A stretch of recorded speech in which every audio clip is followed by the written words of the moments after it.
we were saying, we've been in this position before. We came back and we didn't finish. We got to learn from mistakes, and we got to finish this time. The guys did a great job rallying, sticking with it. Our fans, best fans in the country, feed off the energy, and we're able to come out and be Big Ten champs. Could you feel that Wisconsin maybe started to feel a little bit when you guys were coming back, knowing that you guys have the rep of being, a second half comeback team? Things will open up. First half, it seemed like everything was going for them. We had a snap over the guy's head, scored a touchdown on that. We forced 2 fumbles, bounced right back to him. It just seemed like things were going our way. And second half, we came out and we didn't let the little things like that affect us, and we were able to get a little drive going. Defense got to force a missed field goal, and we went down to score. And that's what football is. It's all about what's the word I'm looking for? Momentum. Yeah, that's what I'm thinking. Momentum, and we ran with it, and we were able to finish strong in second half. Should you be in the college football playoffs? Huh? Should you be in the college football playoffs? We won Big Ten championship, arguably best conference in college football. Beat Ohio State. We got a good resume, but that's not up to us. We'll control what we control, and it's either playoffs or Rose Bowl, and whoever one we're in, we got to take full advantage of it and get to work. Do you have plans tomorrow to watch the show or find out what you're doing tomorrow to watch the rankings and everything? Yeah, I think we're watching it together as a team. At least that's what my running back, Coach Huff, told us. Given where you guys were at the end of September, has it sort of sunk in yet that you're Big Ten champs? What did it sort of feel like when that clock hit 0 out there tonight? When Trace was scrambling around and took that slide, and I looked up and the time was over and we won and we were Big Ten champs. It was unbelievable. Words can't describe that feeling, especially for this program, what this program been through.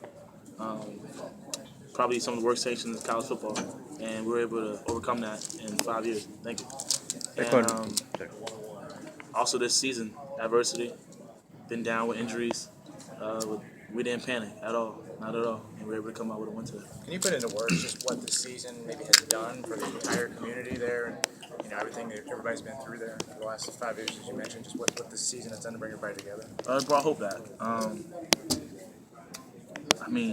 Being Big Ten champs, winning the best conference in college football means a lot. It's big. It's big time. And obviously, we didn't kill them. They didn't kill us. We had to come back. We had to fight and win the game. But for the community, it means a lot to them. And it's also their trophy, too. Like I said, with the sanctions, they ain't back down on us. They ain't quit on us. They stuck with us. And it means a lot to us. Saquon, was the conversation this time you guys are down? It wasn't because you were being outplayed like it had been earlier in the year. It was because you guys were making mistakes. The fourth down, you went for it, didn't convert, bad snaps, stuff like that. Was the conversation about being down at halftime any different than it had been in the past? No. Just because you'd been playing with them yeah, instead of being outplayed. We said we've been in this position before. Last time we were in this position was against Pitt, and we were able to rally and come back. We just didn't finish it off. And you learn from your mistakes. We had an opportunity to finish off the time, and everyone off the side of the ball did a tremendous job, and the defense side of the ball. And as far as the team, we played a well game today. Really good game for us. Thanks. This conference championship, you like being in this game where both of you had playoff hopes coming in, and to be able to beat Wisconsin in this game. Not even talk off the playoffs hope. It's special because, especially I talked to my guys in my class. That's what we came here for. We said we wanted to be the class, be part of the team that bring Penn State back. And people start talking about Penn State and what Penn State is. And being able to win a Big Ten championship is big.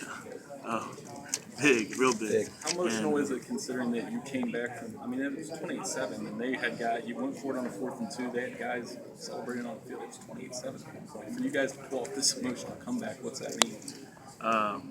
It's big time, but honestly, not surprised at all. With the way the season's going, with the way everything's going, that's what this team's built on. We don't have no quit in us. We got great leaders on our team. We got a great quarterback, great wide receivers, great O-line, great defense, great coaches, great special teams. We had no quit in us. Obviously, we were down, but we didn't give up at all. Like I said, we've been in this position before. So many times this year, actually. We've been down and came out strong in the second half. We've been a second half team. I don't know why. I don't know what it is, but second half we'll be able to come through and pull out wins. Trace was on fire for a while there. I think it was 9 for 9 at one point. Have you ever seen him in that kind of zone like that? Yeah, I've seen. That's Trace for you. He won MVP of the game for a reason. He's playing his tail up. And like I said, when you got wide receivers like Saeed, Godwin, Mike, Hammy, DeAndre, so on and so on, you got to be confident. You know you throw it up there, just don't throw a bad ball, and they're gonna go make a play for you. And they just put them in the right spot too. Is there a team that has as many weapons as you on offense? Y'all want me to say no, but I mean, I'm gonna give the political right answer. I mean, we have a lot of weapons on our team, full weapons, and we have a lot of guys that can make plays for us. And that's a big reason why we've been successful this year. Were you able to see your parents on the field after the game? Nah, I wish I did. I was looking for them, I couldn't find them. What's the first thing you would tell them if you saw them when you see them? Say I love you guys, and obviously, like I said, I was committed to Rutgers before, and they were a big reason why I switched. And they trust Coach Franklin, and they trust me once to decommit and go to that school. And just thankful for them. My family got to come to the game, see the Big Ten championship, see their son be a champion for the first time. Never got that opportunity in high school to win, and obviously you're still not satisfied. Whatever happens, happens, and you just gotta control what you control, and whatever happens, happens. You've been one of the most dominant running backs in college football this season. Growing up, is there any players that you modeled your game after? Model my game after growing up. When I was a little kid, I would say running back that I was in love with was Barry Sanders. Obviously, I wasn't old enough to watch him play, but when I started running as a little kid, people started calling me Little Barry Sanders, and I started watching highlight tapes and stuff like that and fell in love with him. Also, Curtis Martin. I was a Jets fan growing up, and Curtis Martin, Thomas Jones, and all those running backs. Big fan of those guys. Saquon, what's going through your head on that 4th and 1 before and after? The 4th and 1 that you guys stopped Wisconsin there, basically icing. What's going through your head? Yeah. First of all, Grant, defense made a heck of a play, forcing him to one guy, and Grant hadn't made that tackle. And making that tackle was big for us.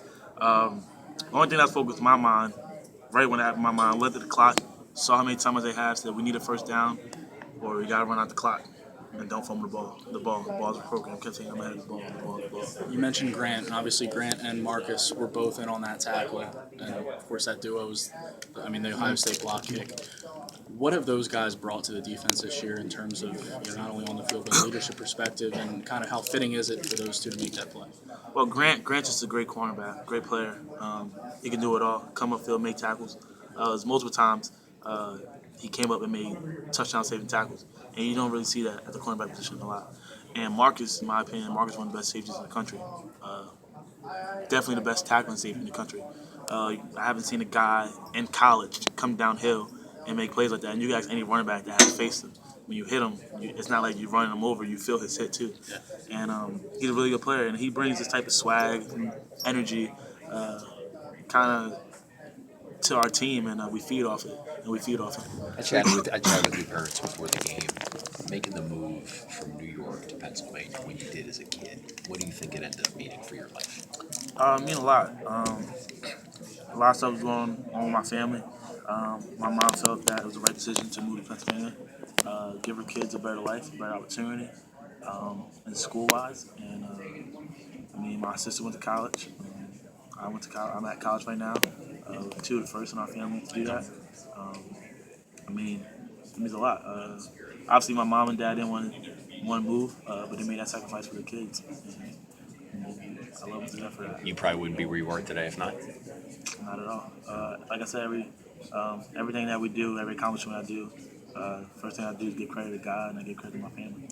Saquon, Wisconsin was really getting after Trace in the first half. What did you guys? I guess what was the conversation like at halftime, and what do you think of the way that he was able to bounce back, just continually making big throw after big throw, and propelling you guys? That guy doesn't panic. He's so calm and so relaxed in the pocket.